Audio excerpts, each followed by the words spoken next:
아, 네. 아까 녹화를 20분가량 했었는데, 도무지 알 수 없는 이유로 홀랑 날아갔습니다. 고등학교 교육과정에서 행렬이 완전히 사라진 관계로, 이제 대학 공부를 원활히 하려면 행렬에 대해서 정말 기초적인 사항은 좀 알고 넘어가시는 게 좋거든요. 네, 그래서 거기에 대해서 설명을 좀 해드리겠습니다. 이번엔 영상을 좀 10분 단위로 끊어야겠어요. 잠깐만요. 아, 네, 좋습니다. 시작해볼까요? 우선 행렬이 뭔지부터 줄줄이 설명하면요. 네, 재미가 없습니다. 행렬이 왜 필요한지 좀 동기부여부터 하고 시작을 할게요. 사실 꼭 이것만 필요하다는 절대 아니에요. 정말 무궁무진하게 다양한 분야에 쓰이지만 그 어떤 대학교 저학년 수준에서 좀 딱 와닿을 만한 그런 예시 두 가지 만들겠습니다. 첫 번째가 연립 1차 방정식이에요. 연립 1차 방정식을 언제 처음 배우나요? 중2 때 처음 배우는데 보통은 네, 매번 조금씩 바뀌는 것 같긴 하지만 예를 들어서 5x 플러스 3y는 1이고 2x 플러스 7y는 6이다라는 연립 1차 방정식이 있다고 했을 때 물론 가관법이나 대입법, 소거법 네, 말은 잘 생각이 안 나는데 그런 거 있는데 이거를 이런 식으로 표현할 수가 있어요. 행렬이 있으면 아직 곱셈을 모르기 때문에 네, 여기에 대해서 네, 이게 좀 이해가 안 될 수 있긴 하지만 근데 아니 이미 중학교 때 푸는 방법 잘 배웠는데 왜 굳이 이런 짓을 해야 합니까? 라는 질문이 나오는 게 정상이죠. 왜냐하면 이게 문자의 개수가 무지 많아질 수가 있단 말이에요. 뭐 A11, A12, 점점점점점점점점 네, 그래서 진짜 X1, X2, 점점점점점 XN 심지어 N이 무한대일 수도 있어요. 이런 경우에 이런 경우에 뭐 가감법, 소거법, 대입법 이런 거 들이대고 있으면 답이 없죠. 네, 우선 이게 행렬의 첫 번째 강력한 쓰임 중 하나고요. 또 하나 보여드릴 거는 1차 변환입니다. 변환이 뭔지 정의를 설명하는 것보다 그냥 예시 하나 바로 보여드리는 게 나을 것 같은데 이런 변환이 있어요. 뒤에 가서 또 설명을 드릴 건데요. 고마 신신고 이런 변환을 갖다 적용시켰다. 그러면 무슨 일이 생기냐면요. 아이고 그림판이 그림판 쓰지 말라는 지적을 받았는데 제가 그림판 안 쓸 수가 없는 게 이런 그림 그리기가 너무 좋아요. 그냥 원도 막 그려주고 네 근데 좀 무식해 보인다는 치명적인 단점이 있긴 합니다. 심지어 이 단순한 것도 조작이 서툴러요. 넓은 아량으로 이해를 부탁드리고요. 저희 아버지 지금 거실에 계시는데 저 혼자 떠들고 있는 거 듣고 무슨 생각을 하실지 모르겠네요.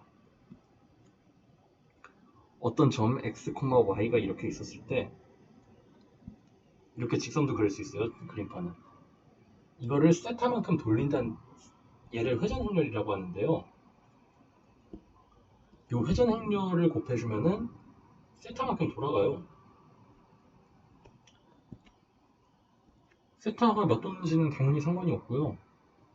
뭐 이런 식으로 세타만큼 돌아갑니다. 근데 왜 하필 요거냐 라는 건 이제 삼각함수 덧셈 정리를 쓰면은 네, 쉽게 납득하실 수 있습니다. 이거 말고도 또 다른 1차 변환들이 뭐 무궁무진하게 많이 있는데 이제 그런 몇 가지 대표적인 예들은 좀 이따 설명을 하도록 하고 이런 거는 굳이 노트 필기를 남기지 않겠습니다. 뭐 굳이 안 봐도 되는 내용들이라서요. 네, 새로 만들기. 저장 안함. 지금부터 행렬 내용 설명입니다. 네, 제가 노트를 작성해놨어요. 뭘 설명할까? 우선 행렬이 뭘까요? 수학에서는 정리를 사실 수학적으로 정확히 아는 거를 게 중요한데 사실 이 행렬 같은 경우는 그냥 대충 하셔도 돼요. 어떤 직사각형 형태로 성분을 이 성분은 뭐 수가 될 수도 있고 함수가 될 수도 있고 미지수가 될 수, 문자가 될 수도 있고 직사각형 형태로 성분을 배열한 게 되고요. 갑자기 컴퓨터가 미쳤습니다. 아, 네, 다행입니다. 또 컴퓨터가 폭파한 줄 알았어요. 직사각형 형태로 성분을 배열한 거고, 그냥 예를 들어드리자면은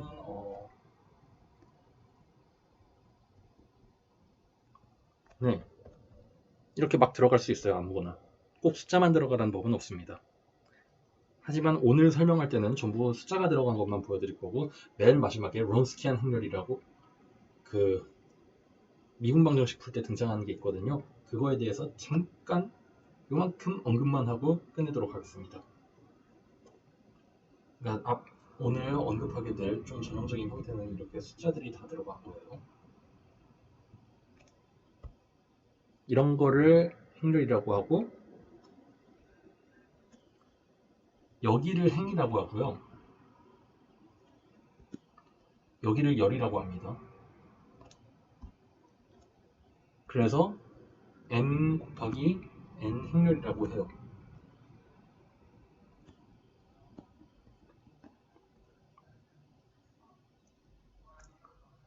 그래서 여기를 예로 들면 이게 1행이 되는 거고, 여기에 2행, 여기가 1열, 2열, 3열 이런 식으로 되는 겁니다. 그래서 일반적으로 행렬 성분 표시할 때 A에 I, J라고 하고, 네, 이게 행이 되는 거고, 이게 열이 되는 거죠. 네. 덧셈이랑 뺄셈까지 설명하고 끝내면 될 것 같아요. 일단 동영상을 끊으면 될 것 같아요. 일단 행렬의 덧셈, 뺄셈, 스칼라배까지 설명을 드릴 건데 여기까지는 되게 쉽습니다. 우선 덧셈이랑 뺄셈이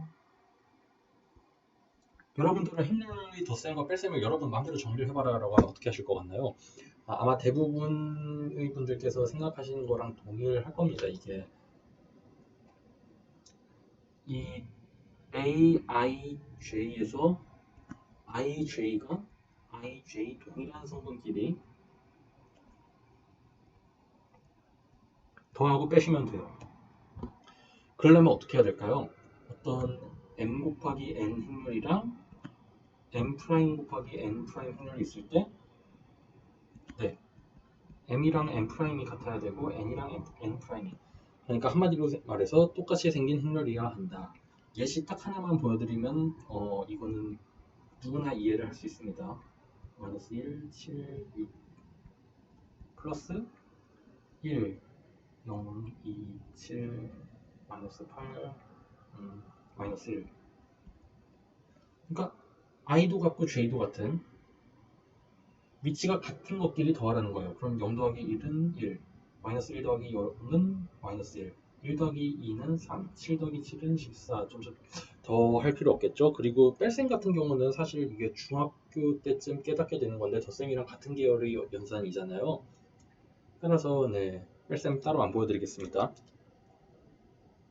그 동영상을 길게 찍으면 자꾸 날아가는 현상이 생겨가지고 제가 좀 줄여서 동영상을 끊도록 하겠습니다.